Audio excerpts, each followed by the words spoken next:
Estamos utilizando esse livro aqui do pastor Leandro Lima, O que é ser um cristão, um manual reformado de discipulado.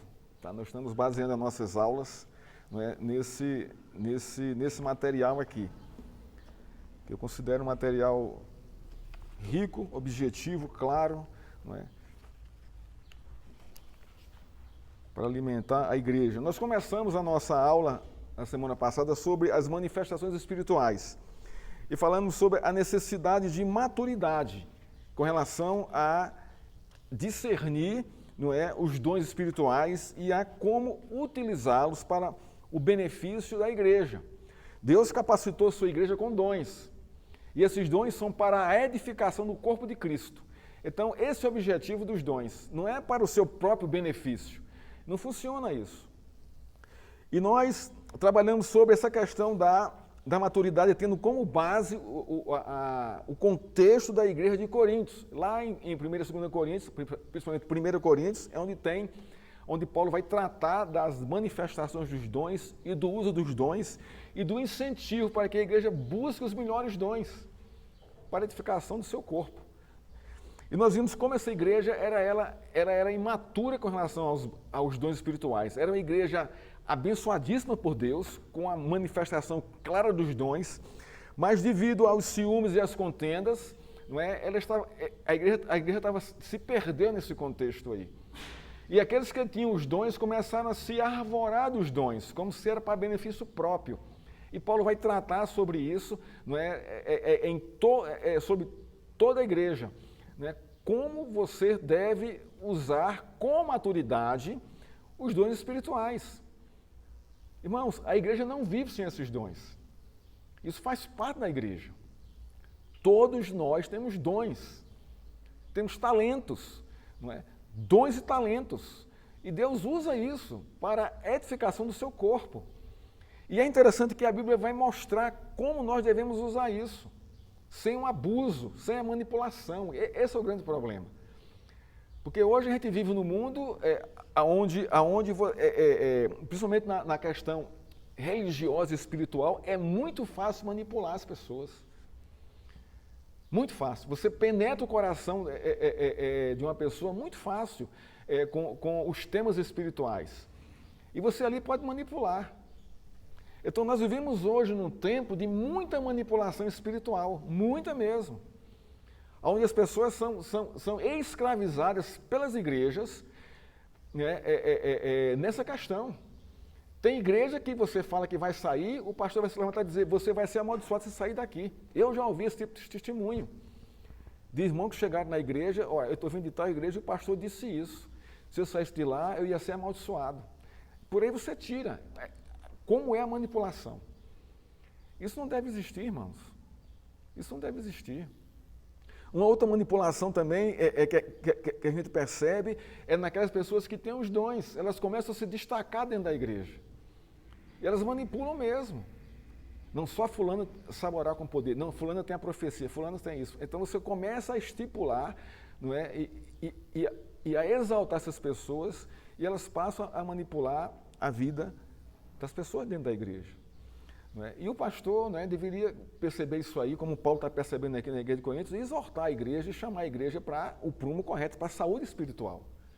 Dom não é para isso. Os seus talentos não são para isso. Mas para serviço e para abençoar as pessoas. Hoje nós vamos tratar sobre profecias e profetas, com relação a, que é o dom que Paulo manda buscar, né? Busquem o dom de profecia. A minha pergunta é, existem profetas hoje, em nosso contexto? Existem profecias hoje em nosso contexto? Sim ou não? Sim ou não? Hein? Vamos pensar aqui. Deixa eu traduzir melhor a pergunta. O ofício profético existe hoje? Sim ou não? Hã? Não, muito bem. O ofício profético encerrou-se com quem? Com João Batista. Ele foi o último profeta do Velho Testamento. Então, o ofício profético não existe. Mas existe o profeta hoje? O Marcos falou certo. Sim. Quem são? Eu e você. A profecia. O ofício da profecia existe hoje? Sim ou não? Não, irmão, porque se não existe o ofício profético, o ofício da profecia não existe mais. Por quê? O ofício da profecia não existe mais. Não é uma boa pergunta isso? Para a gente pensar, não é? Por quê? Porque toda revelação profética está escrita em sua Bíblia. Então nós não precisamos mais do ofício das profecias. Porque foi tudo escrito, revelado. Nós não precisamos mais de nada, de qualquer revelação mais profética.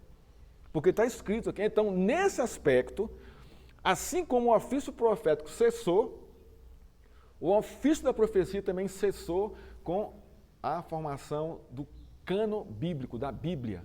Tudo está ali. Agora, para os dias de hoje. A profecia existe hoje em nossos dias? Sim ou não? Sim, o ofício, mas não, mas sim. Por quê? Quando você proclama as Escrituras, você é um profeta profetizando a Escritura. Se você proclama de acordo com o que está escrito. Você está vendo? Então, o que foi que houve aqui, irmãos? O que é que 1 Pedro 2,9 nos diz? Abra lá. Para a gente entender o que está acontecendo aqui hoje no nosso contexto. Aquilo que era específico no Velho Testamento, aquilo que era um ofício no Velho Testamento, Cristo Jesus tornou o quê? Universal para a igreja, para o seu povo. Nós não precisamos mais de profetas no nosso meio hoje. Como antigamente, o ofício profético, alguém chegar aqui e... Por quê? Porque nós temos as Escrituras. E elas fazem esse papel hoje. Nós também não precisamos mais que alguém se levante aqui para profetizar sobre a vinda de Cristo. Por quê? Porque as Escrituras fazem esse papel hoje. O que é que nós temos que fazer? Proclamar o que já está proclamado. Aqui está resumido o ofício profético em nossos dias e a profecia. O que é que diz 1 Pedro 2,9? Pronto, para aí. Raça eleita e sacerdócio o quê? Real. Então, o ofício sacerdotal foi transformado num ofício universal para a igreja. Qual era o papel do sacerdote? Continua lendo o texto aí.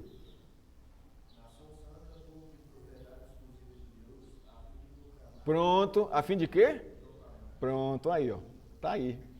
O profeta e o seu ofício. Claríssimas as Escrituras. Então nós vamos estar tratando hoje sobre esse tema aqui, um tema muito interessante, muito atual para os nossos dias, porque nós vamos envolver aqui também o ofício do ministério apostólico, né, que está dentro aqui da função profética, né, os apóstolos também tinham essa função profética, né, então nós vamos tratar isso aqui com bastante calma e cuidado para entendermos o que está acontecendo aqui. Então vamos lá, vamos começar aqui. A revelação é o ato divino pelo qual Deus se dá a conhecer. Então, a revelação tem esse conceito. É o ato pelo qual Deus se dá a conhecer. Então, a Escritura o que é? É a auto-revelação de Deus. Por que é auto? Porque foi Ele quem inspirou os seus homens para escrever a respeito dEle. Então, é uma auto-revelação. Então, Deus se revela... Deus se faz conhecido, o único meio é esse. Por dois meios. Há duas formas de Deus se revelar ao homem. A primeira qual é? Tiago pregou aqui sobre a criação.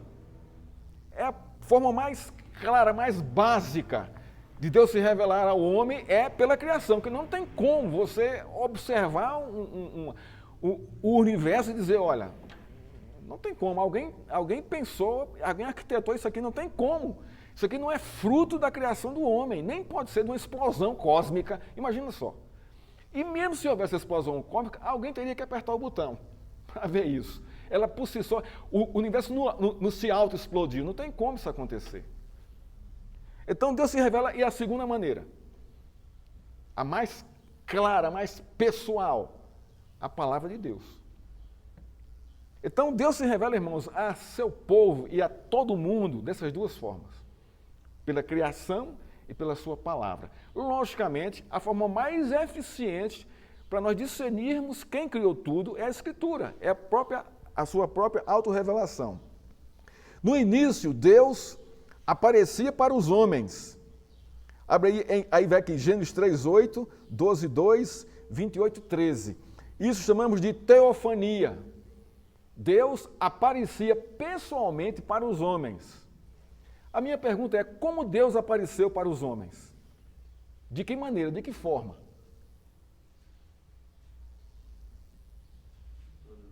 Hã? Forma humana, que não tem como, senão ninguém entender nada. Primeira coisa, ela apareceu em forma humana. Segundo, qual foi a linguagem que ele usou? Qual foi a língua, o idioma que ele usou? Vamos ser mais claros aqui. Por quem? Pelos homens. Então aí a gente começa a perceber aí, não é, que há uma relação lógica de comunhão, de relação entre Deus e os homens, porque é impossível ele aparecer numa figura como espírito e falando a língua dele própria. Então a gente não vai entender nada. Então a comunicação está quebrada, não existe comunicação. Então por aí você já faz uma referência ao dom de falar em línguas. Línguas ali no original é idiomas, porque Deus veio até nós falando o nosso idioma, para que nós o entendêssemos. Vamos lá. Mas aos poucos, isso deixou de acontecer. Então, a revelação ela é progressiva. Né? A Bíblia afirma que após Moisés, essa forma de revelação não seria mais usada. Deuteronômio 34:10. Então, ela para em Moisés. Mas Deus parou de se revelar? Não. Ele parou de se revelar dessa maneira, da maneira da teofania. Não é? Moisés viu a Deus, irmãos? Viu. Moisés foi o único que viu a Deus. Deus se fez visto a ele. Não é? Não é? Em seguida, Deus começou a se revelar através de profecia. Isso está em Números 12, 6-8. Então veja aqui que é uma progressão. Não é? Deus vai deixando de se mostrar como homem ao homem, depois ele passa a se revelar através de profecias, usando os homens. Não é? O tempo dos profetas se estendeu desde a morte de Moisés até João Batista. Então aí também a gente começa a perceber que Jesus viveu aonde? No Novo ou no Velho Testamento? Hein? Não. Tá vendo? Esse que a gente precisa entender isso. Jesus não viveu no Novo Testamento. Quando é que começa o Novo Testamento? Com a morte dele. O Testamento é aberto. Mas Jesus viveu, irmãos, o Velho Testamento. Ele diz, eu vim para cumprir a lei. Então, ele não iria cumprir a lei no Novo Testamento, porque a lei já estava cumprida nele. Então, ele viveu todo o Novo Testamento. Por que perseguiram tanto a Cristo? Por causa da lei. Por causa da lei. Não é? Então, Cristo viveu, irmãos, no Velho Testamento. Cristo não viveu no Novo Testamento. Quando ele morre, os seus autores escreve o Novo Testamento, quer dizer, ele morreu, aí eles vão escrever o que ele deixou. Aí sim, nós vamos ter acesso ao Novo Testamento. Isso está focado aonde o Novo Testamento? Em que escritos? Em Atos em diante. Ali é o cerne do Novo Testamento, as cartas, a partir de Atos. Porque Cristo já havia ressuscitado e aí os documentos do Novo Testamento já começaram a ser escritos, né? A ser redigido e distribuído para a igreja. Não é? Então vamos lá. Então João Batista foi o último profeta do Velho Testamento. Interessante isso, né? Vamos lá. Isso está em Mateus 11, 13. que foi o último dos profetas do Antigo Testamento. Precisamos entender que durante esses modos de revelação de Deus, a Sagrada Escritura ainda não existia. Ainda não existia, irmãos. Completa. Nós tínhamos já o Velho Testamento escrito, mas não a completitude da Escritura, Novo e Velho Testamento. Então, toda a base dos apóstolos, toda a base de Jesus Cristo era o Velho Testamento, que nós temos em nossas mãos aqui, né? Quando Jesus veio ao mundo e estabeleceu a nova aliança, novas revelações vieram especialmente na pessoa do próprio Filho, Hebreus 1, 1 e 2. Então Jesus traz uma nova revelação, uma nova dispensação, mas ainda continua no Velho Testamento.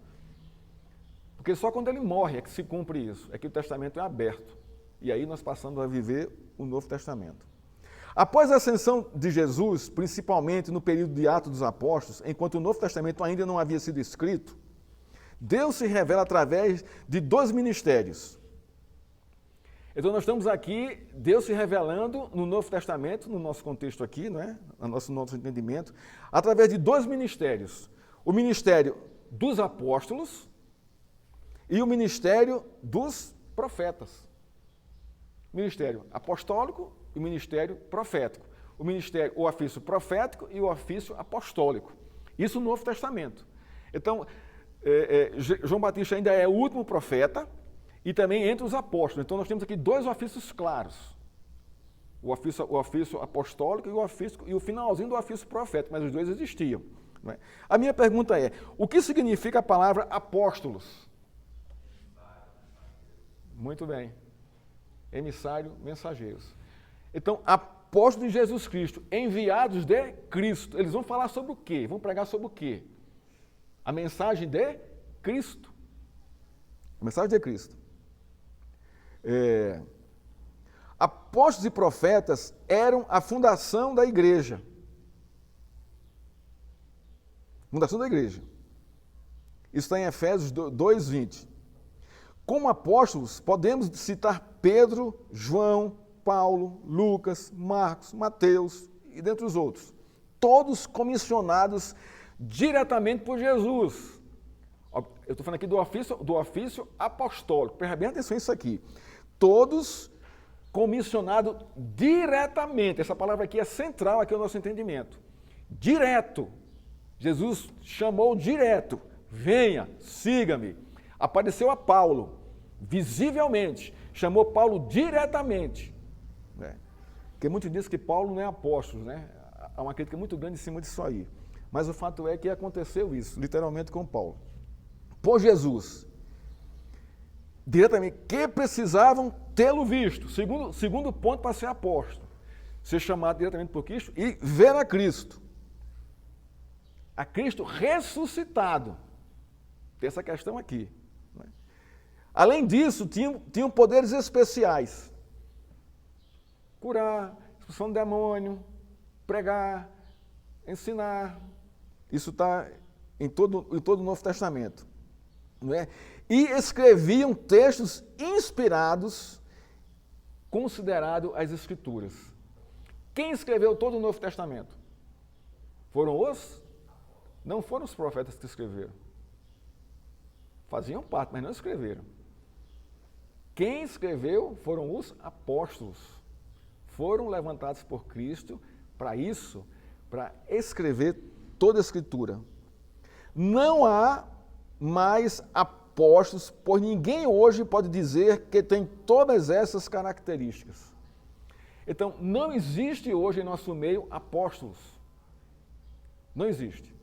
Agora, essa semana eu vi um texto, uma pregação do Augusto Nicodemos, né?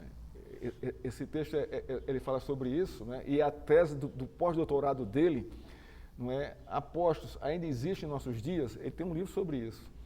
E ele fala que no Brasil existem 10 mil apóstolos e muitas organizações apostólicas. Irmãos, o que isso significa? O que isso significa?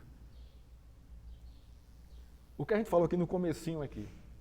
Isso é uma manipulação espiritual, isso é de uma heresia, de uma apostasia tremenda para aqueles que fielmente seguem as Escrituras. Não existe, irmãos, esse ministério mais, acabou esse ofício. Você não pode, né, nenhum deles tem o chamado a um nível que esses apóstolos tiveram, os apóstolos originais do primeiro século. Nenhum deles. Porque não precisamos mais disso.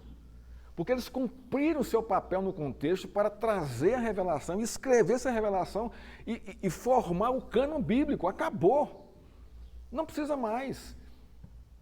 Agora, isso no sentido, apóstolo no sentido pejorativo no conceito do primeiro século. Mas os missionários são o que hoje? São tipo de quê? São enviados, são apóstolos. Mas no sentido correto da função, não do ofício. Não do ofício. Todo missionário é enviado por Deus. Então ele pode ser considerado um apóstolo. Paulo era o quê? Era o quê, Paulo? Apóstolo o quê? Quem mais fundou a igreja no Novo Testamento? Quem mais escreveu carta no Novo Testamento? Então Paulo era um missionário. E era tido como apóstolo. Mas está errado isso? Não, porque a ideia ali é enviado por Deus para fazer aquela tarefa, para cumprir aquele papel. Então, hoje, em nossos dias, né, eu falo aqui da palavra no conceito do nosso contexto, do Novo Testamento, não como um ofício. Apóstolo é aquele que é enviado. Então, o missionário pode ser considerado um apóstolo de Cristo, um enviado de Cristo. Não no conceito do primeiro século, com aquela função do ofício apostólico. Ele não tem um ofício apostólico, o ofício dele é ser missionário. Esse aqui é o ofício dele hoje. Mas ele tem as prerrogativas de ser enviado por Deus. Deu para entender o conceito aí? É o conceito da palavra, é o significado da palavra aplicado ao papel do missionário. Então, irmãos, a gente vive uma crise muito grande hoje no Brasil. Crise espiritual, de saúde espiritual, saúde teológica. A minha filha de vez em quando frequenta a Batista Central aqui de Belo Horizonte. Pelas amizades que lá tem uma juventude muito grande, né? Então ela conheceu algumas amigas, algumas irmãs lá e criou amizade e de vez em quando elas convidam ela e ela vai lá para os cultos. Mas ela chega em casa dizendo: pai, eu não dou conta. E olha que ela não frequenta muito a nossa igreja, hein? Eu não dou conta. Eu digo: por que, Ana? Hoje chegou lá um apóstolo para pregar. Eu digo: como? Um apóstolo? Eu digo: como assim? É, pai. Ele disse que era apóstolo. Eu digo: eu não acredito. Gente, a igreja assim, ó, milhares de jovens. Lotada de jovens. E o que ele pregou? Pai, eu nem sei, eu não entendi o que ele pregou. O pior ainda é isso. Qual foi a mensagem dele? Ele abriu com a escritura, ele abriu o texto, leu, mas começou que tem poder para isso, poder para aquilo e tal. Aí, eu digo: não, gente, é triste isso, é triste, irmãos. E a juventude lá, em peso, ouvindo isso, acreditando nisso, crendo nisso, e achando que isso é a escritura, que isso é a Bíblia. Não é, irmãos? Não tem mais hoje, não há mais apóstolos, pois ninguém hoje pode dizer que todas essas características, né, se refazem hoje. E os profetas? Existem profetas hoje? Sim ou não? Hein? Hã? Claro que existe, irmãos. Claro que existe. Nós somos profetas. Mas qual é o conceito que você tem de profeta? Aquele que prevê o futuro? Que prevê o seu futuro? Isso não é profeta, isso é adivinhação, isso é cartomante, isso é necromancia, um monte de coisa aí, menos profeta. O que é o profeta bíblico? Quem é o profeta bíblico? É aquele que prega literalmente, contextualmente, a palavra de Deus, sem tirar nem pôr. Esse é o profeta. Então, todas as vezes que nós testemunhamos a Cristo, irmãos, nós estamos num papel ali profético. Nós estamos levando a mensagem do Evangelho. Nós estamos proclamando, como está lá em 1 Pedro 2,9, para proclamar as virtudes daqueles que vos chamou das trevas para a sua maravilhosa luz. Isso é a profecia, isso é o profeta. Ele tem que pregar essa profecia. Não é? Tem que pregar essa profecia. Não é? Também era um grupo especial que falava sobre a inspiração do Espírito Santo. No Novo Testamento nós podemos citar alguns profetas. Ágabo, Atos 11, 27, Judas e Silas, Atos 15, 32 e outros, Atos 13, 1. Nesse sentido, não há mais profeta hoje como havia entre os apóstolos. O ofício, os ofícios foram usados por Deus na formação da igreja e foram fundamentais para a igreja. O ofício profético e o ofício apostólico foram fundamentais para a formação da Bíblia e da igreja. Acabou. Quando se estabeleceu isso, acabou. Me fala aí qual é a carta de Paulo que alguém se levanta no meio da igreja com a profecia para trazer para a igreja. Você não vê isso. Você não vê. Por quê? Porque eles se levantavam para ler a Escritura e explicar as Escrituras. Então ali era a profecia, estava sendo revelada à igreja do Senhor. Era essa coisa que funcionava, irmãos. Paulo dizia, leiam minhas cartas para a igreja, discutam, aprofundem, levem para outras igrejas, troquem cartas aqui com as igrejas tal e tal e tal, e leiam essas cartas. Porque ali estava o fundamento profético, nas cartas, na Escritura ali, inspirada por Deus, não é? Então, profetas hoje, como não há apóstolos, pois esses dois ofícios foram usados por Deus na formação da igreja, não é? No tempo em que a Bíblia ainda não estava completa. Caso haja apóstolos e profetas hoje, então o que eles disserem está sob a inspiração do Espírito Santo e, portanto, é infalível e deve ser considerado como Bíblia. Olha o que o autor diz aqui. Então, se o ofício existe hoje, esses homens são, portanto, infalíveis. E o que eles falam deve ser considerado como escritura sagrada.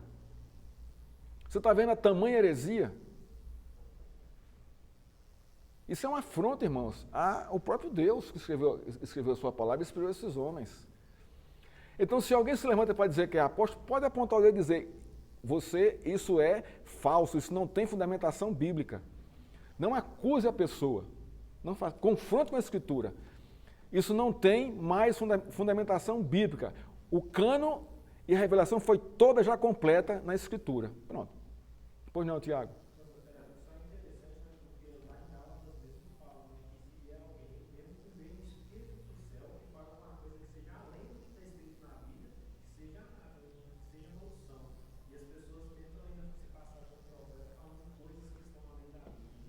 Irmãos, a minha pergunta é, por que é tão buscado o título de apóstolo? Por quê, irmãos?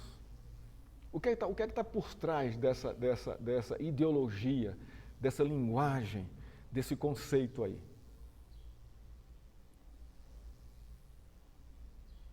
Poder, irmãos. Poder, hierarquia de poder. Missionário, pastor, bispo, apóstolo. Está vendo a hierarquia de poder aí? Então, eu cumpri todas as carreiras aqui. Eu fui missionário, eu fui pastor, eu fui bispo, né, e agora eu sou apóstolo. Então, o que eu falo aqui é isso que acontece. E se manipula a igreja assim de uma forma, e as pessoas creem nisso. Isso é que eu acho mais... Agora, sabe por que creem? Porque não leem a Escritura, não estudam a Escritura. Engolem tudo que vem. Tudo que escutam, engolem. Não questionam. Paulo fala em uma das suas cartas, sejam como os crentes de Bereia. Era Paulo pregando e o povo ali, para ver se testificava o que ele dizia com o que estava escrito. Porque senão, tira, sai, vai embora. Não fica. E estamos assim hoje de falsos pastores e falsos profetas no meio das igrejas, irmãos. Pois não, Elismar?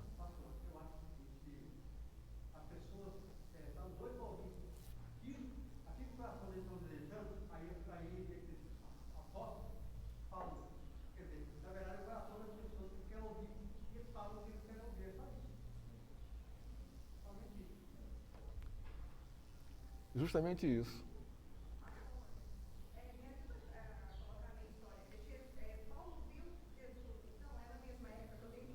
É.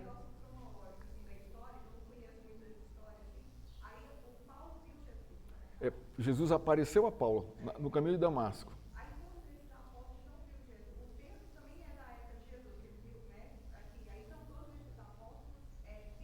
Viram Jesus ressurreto. A questão aqui é ressurreto. Todos eles viram. A ênfase aqui é no Jesus ressurreto. Nele glorificado. Não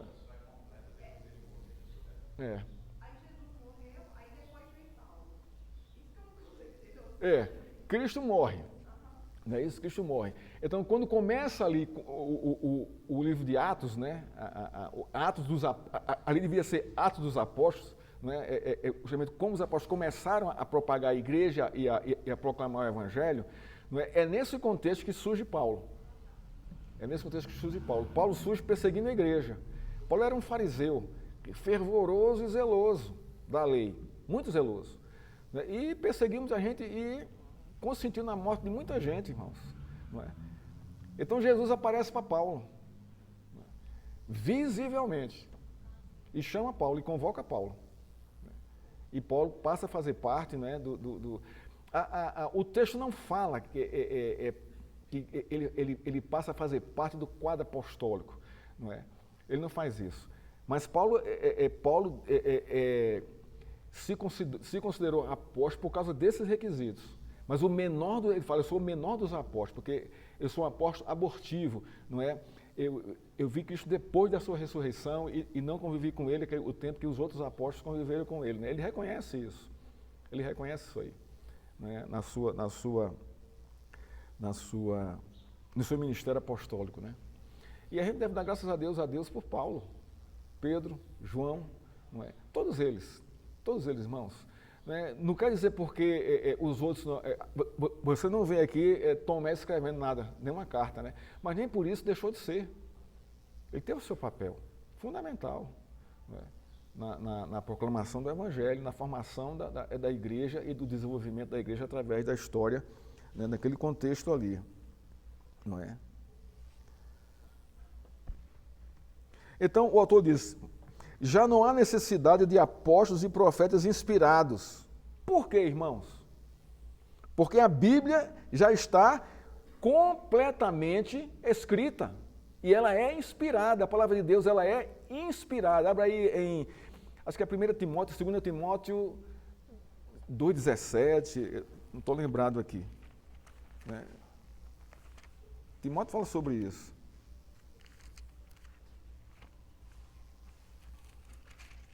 Acho que é 2 Timóteo.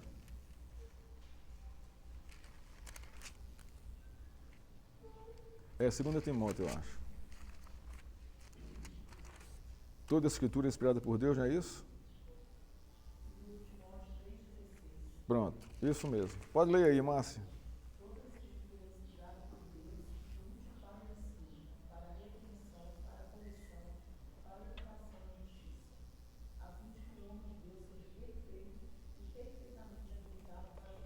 Pronto, o que é que Timóteo está dizendo aqui, irmãos?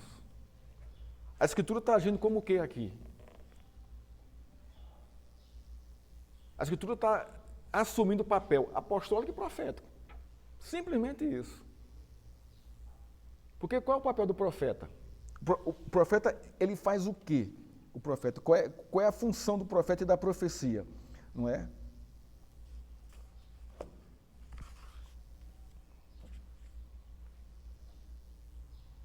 Ela edifica, ela exorta e ela consola. Justamente o que a palavra de Deus faz. Ela edifica, ela exorta e ela conforta. Qual é o nosso papel como crente? Edificar, exortar e confortar. E exortar aqui não é descer além no outro não, irmãos. A palavra exortar no contexto bíblico é trazer para junto. A gente tem a ideia de exortar como a gente exorta os nossos filhos, né? com a vara, com não sei o quê. Aquilo ali não é exortar, aquilo ali já é o juiz em ação. Mas exortar não é isso. O exortar é o que antecede a vara. Você chama olha, por que você fez isso? Então você fez coisa errada, tal, então você vai ficar de castigo. Então você exortou ali, não é? Mas a gente pula essa fase aí e já pensa que exortar é descer a vara. Não é. Não é descer a vara. Não é descer. Porque, irmãos, quando você chama e exorta para junto e confronta o pecado, já basta isso. O cara vai cair e acabou-se, não tem como. Se for um crente fiel e temente a Deus, ele vai ficar completamente constrangido e levando sobre si os açoites de Deus. Agora, veja só, se você exorta e não consola, o que é que vai acontecer? A pessoa perde o prumo. Por isso que precisa do consolo. Precisa do consolo, irmão. Nós precisamos ser consolados. Senão a gente não dá conta, a gente perde o prumo. Porque o nosso senso de juízo é muito curto. Para nós é um pouquinho mais longo, mas para os outros é curtíssimo. A gente é o primeiro a apontar, sem conhecer os fatos, sem conhecer a causa em si. A gente já desce a lenha. E sem misericórdia. Não é assim que a gente é? Se você disser que não é, eu até lhe parabenizo por isso, mas no geral, irmãos, a gente já parte direto, não é nem para edificação, já é direto para o juízo. A gente pula todas as fases, né, do ministério profético que nós temos. Então, o que é que a palavra diz aqui? Olha que coisa interessante aqui, 3,16. Olha o que é que Timóteo diz aqui. Toda a Escritura. Não é um texto, não é alguns textos, não é alguns fatos, como a teologia liberal diz. Não, nem tudo Deus falou, só algumas coisas. A Escritura, ela contém a palavra de Deus, ela não é. Então, eles propagam isso. E quando eu estou pregando e fecho a Escritura e falo do meu coração, o que é que eu estou fazendo? Eu estou me arvorando de uma inspiração que não é minha para falar. Isso é heresia, falso profeta. Porque toda a Escritura, ela é inspirada. O que é inspirado? O que é que o verbo inspirado diz? O que significa inspirado? No contexto aqui bíblico. Inspiração quer dizer o quê?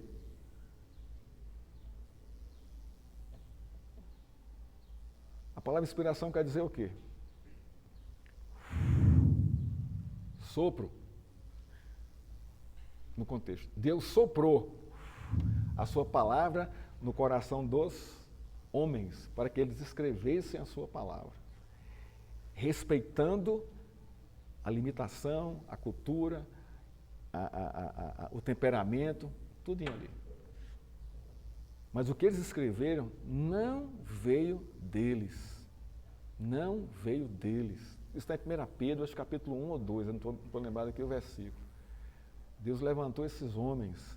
Então, toda a escritura de Gênesis e Apocalipse não tem uma vírgula aqui que não seja inspirada por Deus. Tudo é inspirado por Deus, tudo. E aí vem um propósito dessa inspiração. Para que Deus inspirou as escrituras? Não é? Ele é o autor da escritura, inspirada por Deus, ele é o autor da escritura. E ela primeiramente, ela é útil. Ela tem uma utilidade. Ele não inspirou para você tomar um conhecimento, eu vou conhecer a Deus teologicamente, como muita gente faz. Não é?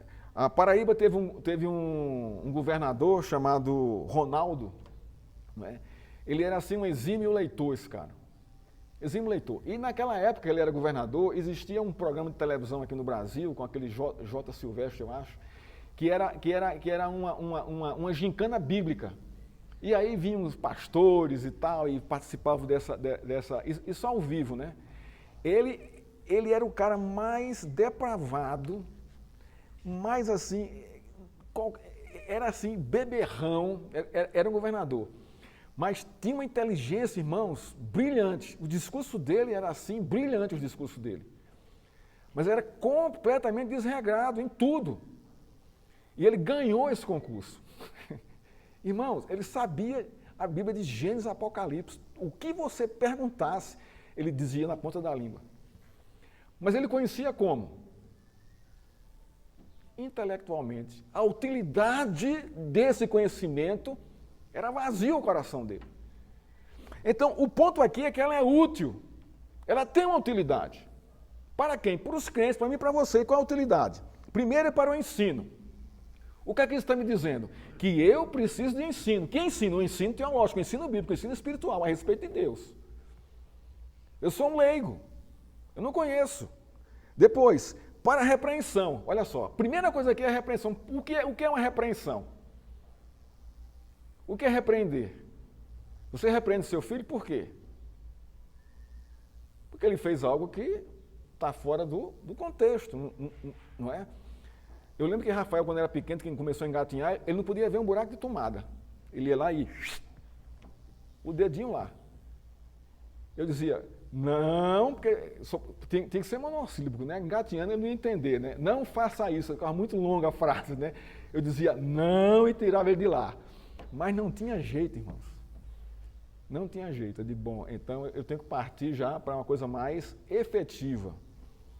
Aí deixei ele ir, quando ele chegou lá perto, eu disse não, e pá, na bunda, umas palmadinhas na bunda. Acabou o assunto, morreu o assunto.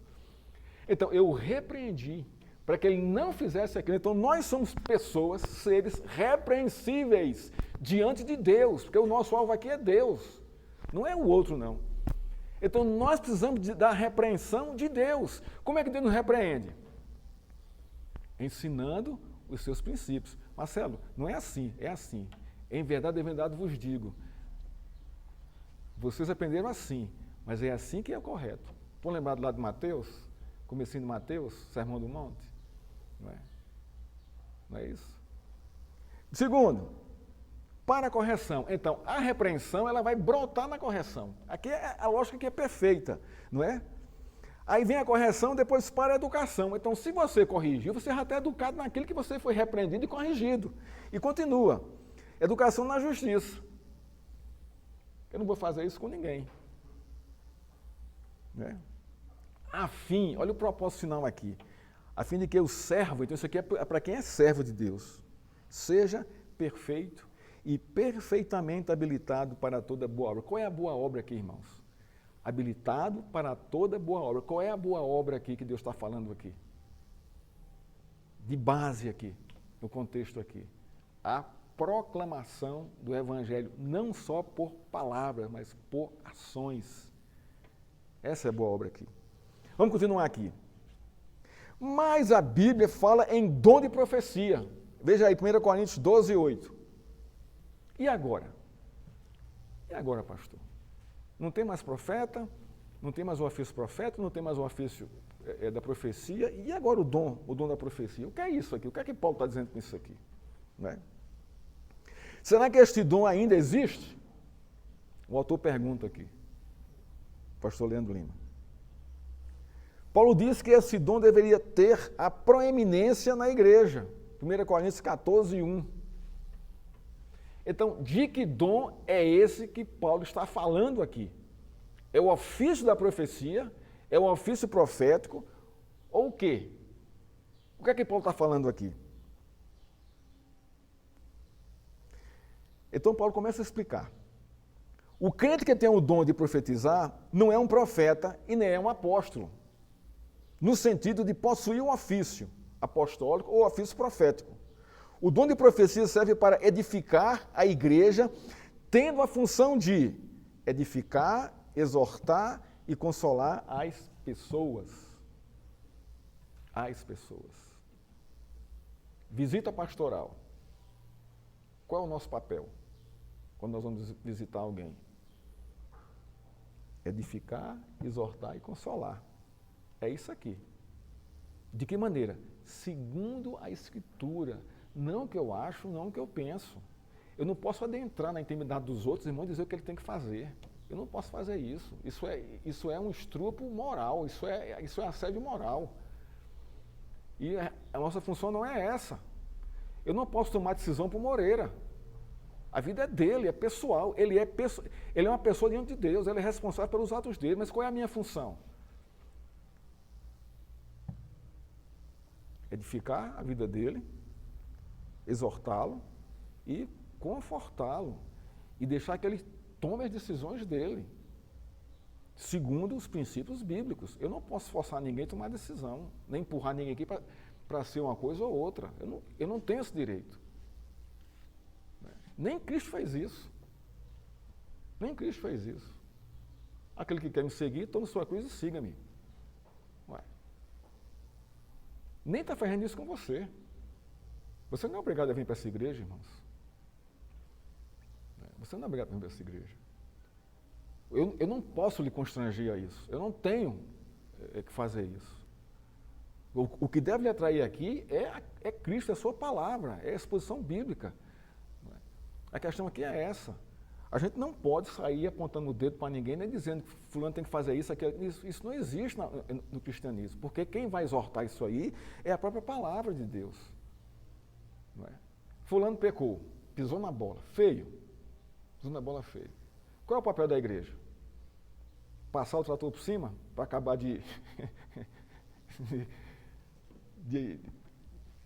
com a história? Não, irmãos. Ele não apaga a cana que fumega. Você já viu uma cana, um gravetozinho fumegando? Como é que fica? Você já viu? Já tocou fogo numa fogueira, esperou, era queimar totalmente e depois ficar só saindo fumaça? Só sai fumaça, a chama acabou. Não tem mais chama ali. Só a fumaça. Então, Cristo, ele não apaga. Ele não passa por cima. O que é que ele vai fazer? Ele vai, soprar para aquecer o fogo ali naquela pessoa. Uma cana quebrada, caída, não é, que fumega. Não é? É uma pessoa que caiu, que quebrou, está fumegando, tá? Só o caco, só o bagaço. Não tem nada inteiro ali. A gente vai chegar lá, cheio de autoridade, cheio de razão. Eu não falei que você ia pecar? Eu não te avisei? Isso não funciona. Isso não funciona. Esse juízo assim, isso não funciona, irmão. Isso não é igreja, isso não é. Você não vai alisar o pecado dele. Você não vai ser conivente com o pecado dele. Você não vai fazer isso. Mas não é o momento de você repreender. É o momento de você soprar ali para que fumegue, não é? E o fogo acenda de novo. Quando Natan foi se encontrar com Davi, ele não chegou lá assim, você pecou, você matou, você está contra... Ele chegou desse jeito? Não. Ele trouxe ele disse uma parábola para Davi, para que Davi tomasse consciência, e aí, a coisa aconteceu. Então, vamos lá. 1 Coríntios 14:3, vai dizer aqui a função da profecia. Não quer dizer que a profecia tenha que predizer o futuro e nem mesmo que aquilo que será falado é absolutamente verdade, pois Paulo disse que nós deveríamos julgar todas as profecias. Ela nem prediz o futuro e temos que ter cuidado com a profecia que ouvimos que não tem fundamentação bíblica. Temos que ter cuidado, irmãos. E está cheio por aí. Cheio. Visões, sonhos e profecias. As igrejas pentecostais estão assim, E você vê um monte de gente frustrada com essas visões, sonhos e profecias. Que muitas vezes são subjetivas. Profecias subjetivas, sonhos subjetivos e visões subjetivas. O que é isso? O que é que a palavra subjetiva nos diz aí nesse contexto? Que parte do coração daquele que está falando. A fonte é o seu coração, é a sua mente, não é a escritura. Nós não precisamos mais de nenhum tipo de profecia, nem do futuro, porque já temos aqui, né? E nem outro tipo de profecia qualquer. Não precisamos, irmãos, não precisamos. Não precisamos. Porque sabe o que acontece? Lá em João Pessoa tinha uma irmã, né? Ela chamava Irmã Dina, era uma assembleiana. E essa irmã, irmãos, ela era assim uma profeta conhecida em toda a cidade. Governador, deputado, todo mundo ligava para ela. E ela dando consulta por telefone. O tempo todo. O tempo todo. Uma vez eu fui lá. Eu digo, eu vou lá. Eu fui lá. Fui pessoalmente na casa dela. Né? E aquela multidão de gente lá, não sei o quê, aquela coisa toda, ela não vou atender ninguém, não sei o quê, né? Ela era muito grande, né? E tinha uma pressão, tinha pressão alta, então às vezes ela ficava assim, tinha que ser levada para o hospital. E nesse belo dia ela me recebeu. Né? A gente conversou, tal, eu vou orar por você, orou por mim e tal. Aí aquelas frases de efeito, né? Eis que eu te digo, servo meu, e começou a falar um monte de coisa. Tá. Pronto. Eu agradeci, né? E fui embora. Irmãos, não aconteceu nada. Não aconteceu absolutamente nada do que ela falou. Nada. Então, você vê que se cria essa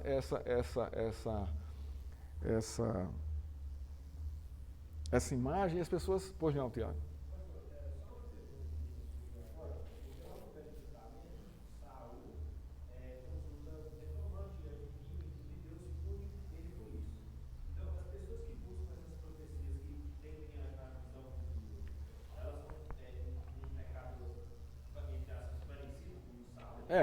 Exatamente. Aquele texto ali é um texto altamente polêmico. Era Samuel ou não? Pois é. Era Samuel ou não? Então, há uma ala da igreja que diz que era, né, e uma ala que diz que não. Então, há uma tensão muito grande aí. É um texto dificílimo de interpretação. Dificílimo. Não é? Mas o fato é, não é, que o diabo usa mesmo. O diabo usa mesmo. Usa e você vê. A questão é essa. Você vê. E você começa a acreditar nessas coisas. Vamos continuar aqui para a gente terminar, senão a gente não termina aqui. Já são 5 para 11.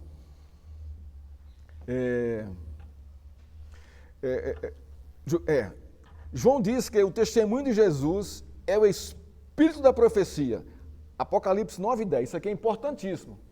O espírito de Jesus, o testemunho de Jesus é o espírito da profecia.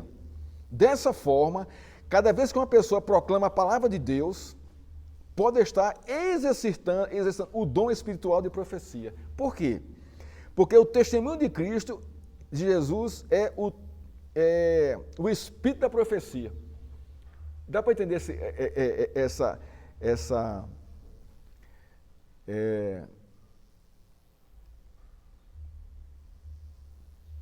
1 João 4:1 diz que o testemunho de Jesus é o espírito da profecia. O que é que está acontecendo aqui?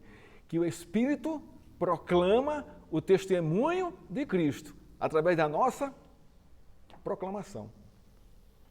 Isso é, o Espírito da profecia, ele está preso ao testemunho de Cristo. Se não estiver, pode jogar fora.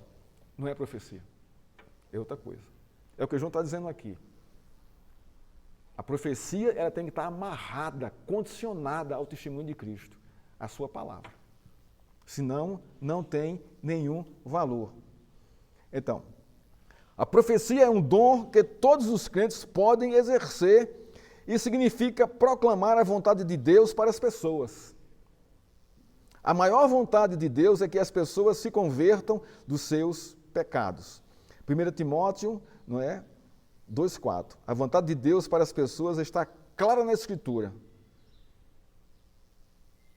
Então, nós não precisamos de profecia. Precisamos estudar e entender a palavra de Deus. Vamos parar por aqui. Né? Semana que vem a gente continua aqui com relação à previsão do futuro. Né? Profecia como adivinhação, né? E como previsão de futuro, né? Se isso existe. Muita gente usa isso, né? E o diabo aproveita isso aí e faz a festa aí. Faz a festa. Eu não sei se você já andou aqui lendo os cartazes dos postos aqui, né? Tem lá, lança o búzio, estraga o seu amor, veja o seu futuro. Então aí, quem são essas pessoas? Cartomante, necromante. Isso funciona? Sim ou não? Funciona, irmãos. O diabo aproveita. E aí que sim. Mas ela funciona como laço, como escravidão, como destruição, como morte. Esse é o fim. Pai, obrigado pela tua palavra, que o Senhor nos ajude a crescer na maturidade e ter entendimento a respeito da tua palavra e se esmerar nela, Senhor. Ter ela como foco, como a fonte, como fundamento, Senhor, da nossa vida. Assim te agradecemos, em nome de Cristo. Amém.